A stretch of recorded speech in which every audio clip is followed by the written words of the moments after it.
આપ સૌનું અમારી ચેનલમાં હાર્દિક સ્વાગત છે। આજના આ વિડીયોમાં આપણે જાણીશું બોળચોથની વાર્તા। તો ચાલો શરૂ કરીએ આજની આ વાર્તા। આ વ્રત શ્રાવણ વદ ચોથને દિવસે કરવામાં આવે છે। આ વ્રત કરનાર એ દિવસે કંકુ, ચોખા અને ફૂલના હારથી ગાય અને વાછરડાનું પૂજન કરે છે અને એકટાણું કરે છે। વ્રત કરનાર એ દિવસ ઘઉંની કે છડેલી કોઈ વસ્તુ ખાતા નથી। એક હતા સાસુ અને બીજા હતા વહુ। સાસુ બોળચોથને દિવસે નદીએ નાહવા માટે ગયા અને જતી વખતે વહુને કહેતા ગયા, અરે વહુ બેટા, આજે તો ઘઉંલો ખાંડીને રાંધી રાખજો। ભલે એમના ઘરમાં એક ગાય હતી। ગાયનો એક વાછરડો હતો। એ વાછરડાનો રંગ ઘઉંના જેવો હતો, તેથી એનું નામ ઘઉંલો પાડ્યું હતું। વહુએ તા ઘઉંલા નામના વાછરડાને ખાંડણીમાં ખાંડ્યો અને હાંડલામાં નાખીને ચૂલે રાંધવા મૂક્યો। આવીને સાસુએ પૂછ્યું એટલે વહુએ જવાબ આપ્યો, અરે બા, ઘઉંલાને તો ચૂલે ચડાવ્યો, પણ એને ઘણો ઉત્પાત મચાવ્યો, ઘણું જોર કર્યું, માંડ માંડ ખાંડ્યો અને માંડ માંડ ચૂલે ચડાવ્યો।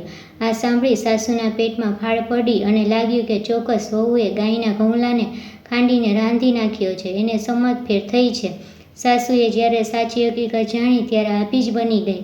આજે તો બોળચોથ હતી, ગામના લોકો વાછરડાની પૂજા કરવા આવવાના છે અને હવે એ સૌને શું મોઢું બતાવીશું? સાસુએ તો ઘઉંલાવાળું હાંડલું ટોપલામાં મૂક્યું અને વહુને માથે મૂકીને ગામની બહાર ગયા અને હાંડલું ઉકરડામાં ફેંકી દીધું અને ઘેર આવીને સાસુ વહુ અંદરથી ઘર બંધ કરીને છાનામાના બેસી રહ્યા। ગાય ચરવા ગયેલી તે સાંજે ચરીને પાછી આવી। તેને ખબર પડી એટલે ગાયે તરત જ દોડતી ગામને પાદર ઉકરડા બાજુ ગઈ।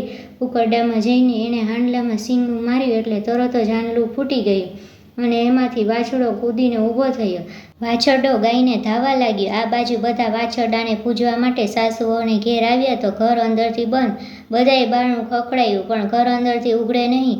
એવામાં ગાય અને વાછરડો ઘેર આવ્યા અને વાછરડો ગાયને ધાવા લાગ્યો એટલે એક બાઈએ કહ્યું, અરે બારણું તો ઉઘાડો, આ તમારો વાછરડો ગાયનું બધું દૂધ ધાવી જાય છે। સાસુ વહુએ બારણની તિરાડમાંથી જોયું તો ખરેખર ગાય ઊભી હતી અને વાછરડો ધાવતો હતો। સાસુ વહુએ બારણું ઉઘાડ્યું, ગાય અને વાછરડાને અંદર લીધા અને સૌએ ગાય અને વાછરડાની પૂજા કરી અને વ્રત પૂરું કર્યું।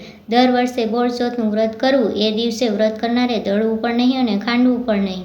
આ વ્રત કરનારને આ વ્રત ગોરાણીની માફક પડજો। બોલો ગૌ માતાની જય। મને આશા છે કે તમને મારો આ વિડીયો ગમ્યો હશે।